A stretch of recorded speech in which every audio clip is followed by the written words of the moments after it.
Good morning, all of you. My name is Sujit Kumar and I am pursuing BTech AG. My topic is horizontal axis windmill and power generator. Now, introduction. Windmill. Windmill, also known as wind turbine, a machine that converts the kinetic energy of wind into the mechanical energy and also convert mechanical energy into the electrical energy. The main purpose of wind turbine to generate electricity with the help of generator. Windmill एक ऐसा यंत्र है जिसकी सहायता से हम हवाओं के काइनेटिक एनर्जी को मैकेनिकल एनर्जी में कन्वर्ट करते हैं और फिर उस मैकेनिकल एनर्जी को जनरेटर के थ्रू इलेक्ट्रिकल एनर्जी में कन्वर्ट करते हैं. So first one is vertical axis wind turbine, in which blade, shaft, gearbox and generator are oriented vertically and perpendicular to the wind direction. Vertical axis wind turbine में क्या होता है कि जो हमारा गियर बॉक्स है, शाफ्ट है, generator है, ये सभी वर्टिकली ओरिएंटेड होते हैं, मतलब वर्टिकली लगे होते हैं, जैसा कि आप फिगर में भी देख सकते हैं. सबसे नीचे फाउंडेशन है जो सपोर्ट प्रोवाइड करेगा पूरे स्ट्रक्चर को.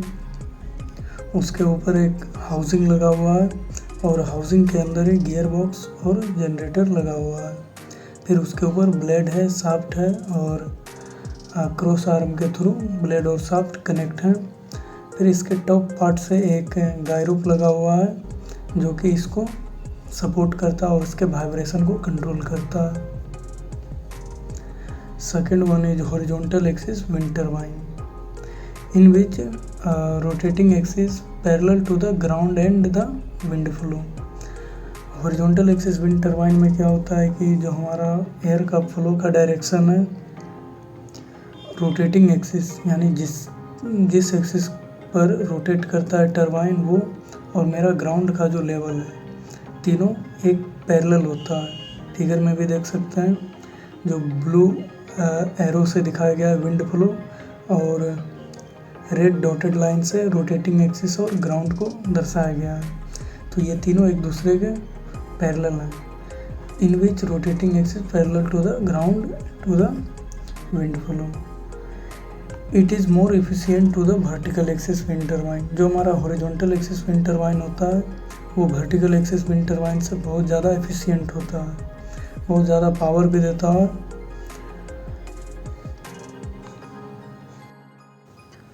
Now we are knowing about the component of horizontal axis wind turbine.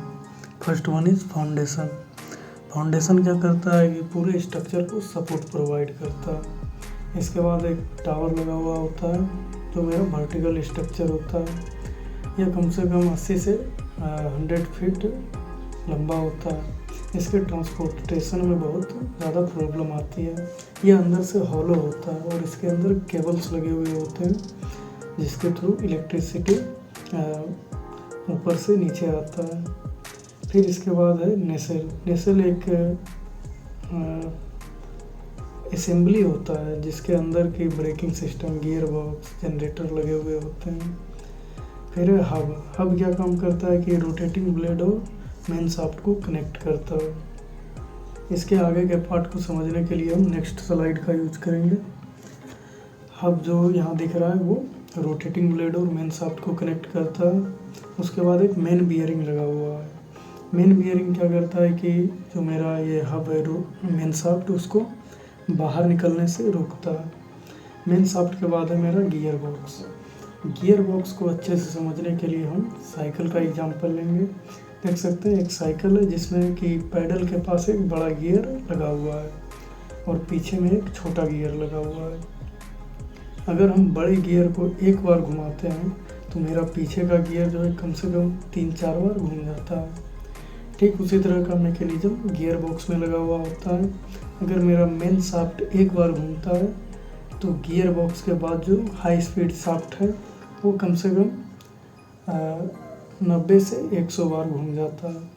अगर मेरा जो है हवा मान लीजिए धीरे से भी चलता है तो मेन शाफ्ट 1 या 2 बार घूमेगा, लेकिन मेरा जो हाई स्पीड शाफ्ट है जो कि जनरेटर से जो जुड़ा हुआ है वो 80 से 100 बार घूम जाता है। इसके बीच में एक ब्रेक लगा हुआ है, ब्रेकिंग सिस्टम जिसको बोलते हैं। अब इस ब्रेकिंग सिस्टम की ज़रूरत क्यों पड़ी? मान लीजिए कभी कभार हवा तेज़ी से चलने लगी तो क्या होता है कि मेन शाफ्ट पहले से ही स्पीड में घूमता है और मेरा जो हाई स्पीड शाफ्ट है वो और स्पीड घूमने लगता है गियर बॉक्स के कारण। तो उससे क्या होता है कि मेरा जनरेटर ख़राब होने का चांस रहता है। इसलिए बीच में एक गियर बॉक्स और जनरेटर के बीच एक ब्रेकिंग सिस्टम लगाया गया है जो कि उसके स्पीड को कंट्रोल करता है। फिर इसके बाद है जनरेटर कैसे पावर जनरेट करता है? तो यह जो है शाफ्ट के मैकेनिकल एनर्जी को कन्वर्ट करता है इलेक्ट्रिकल एनर्जी में और वहाँ से फिर केबल्स के थ्रू नीचे करंट आता है। थर्ड फिगर में आप देख सकते हैं ये मेरा टावर है और टावर के अंदर केबल्स लगे हुए होते हैं जो जिसके थ्रू की करंट टॉप पार्ट से बॉटम तक आता है। ट्रांसफार्मर क्या काम करता है कि जो भी मेरा इलेक्ट्रिसिटी जनरेट हुआ 2 से 3 मेगावाट उसके वोल्टेज को इंक्रीज करता है। इसके बाद ग्रिड कनेक्शन लगा हुआ है जिसको पावर ग्रिड भी कहते हैं। यह क्या काम करता है कि इस हाई वोल्टेज करंट को आगे सब स्टेशन के माध्यम से डिस्ट्रीब्यूटर में भेजता है, फिर डिस्ट्रीब्यूटर से इलेक्ट्रिसिटी हमारे घरों तक पहुंचती है। तो इस प्रकार से विंड के थ्रू हम लोग इलेक्ट्रिसिटी जनरेट करते हैं और यूज करते हैं। अब हम बात करते हैं इसके एडवांटेज और डिसएडवांटेज के बारे में। एडवांटेज में हो जाएगा कि ये बहुत ज़्यादा एफिशिएंट होता है, हाई पावर आउटपुट प्रोड्यूस करता है। सेकंड है सेल्फ स्टार्टिंग, जब भी हवा चलती है तो यह रोटेट होना शुरू हो जाता है। थर्ड है इको फ्रेंडली, इससे इन्वायरमेंट में कोई प्रभाव नहीं पड़ता है। एक फिगर दिखाया गया है जिसमें कुछ बर्ड्स हैं, तो क्या होता है कि इससे बर्ड्स को नुकसान होता है जो भी मेरा विंड टरबाइन है, लेकिन अगर हम उसको उतना देखेंगे कि कितनी बर्ड्स मर रही हैं तो फिर मेरा इतना ज़्यादा जो पावर बन रहा है वो नहीं बन पाएगा, इसलिए इसको नेग्लिजिबल माना गया है। कोशिश किया जाता है कि इससे किसी को खतरा ना हो, तो इस तरह यह इको फ्रेंडली भी है। फिर इसका डिसएडवांटेज क्या है कि यह बहुत ज़्यादा कॉस्टली होता है, इसके पार्ट्स को बनाने में बहुत ज़्यादा खर्च आता है। And transportation and installation challenges, इसका जो पार्ट होता है जैसे रोटेटिंग ब्लेड हो गया या फिर मेरा टावर हो गया, ये बहुत बड़े बड़े पार्ट होते हैं जिसके ट्रांसपोर्टेशन में बहुत ज़्यादा कॉस्ट आता है और बहुत ज़्यादा प्रॉब्लम्स भी आते हैं। इसको इंस्टॉल करने में बहुत ज़्यादा चैलेंजेस आते हैं, बड़े बड़े क्रेन के थ्रू इसको इंस्टॉल किया जाता है। Thank you.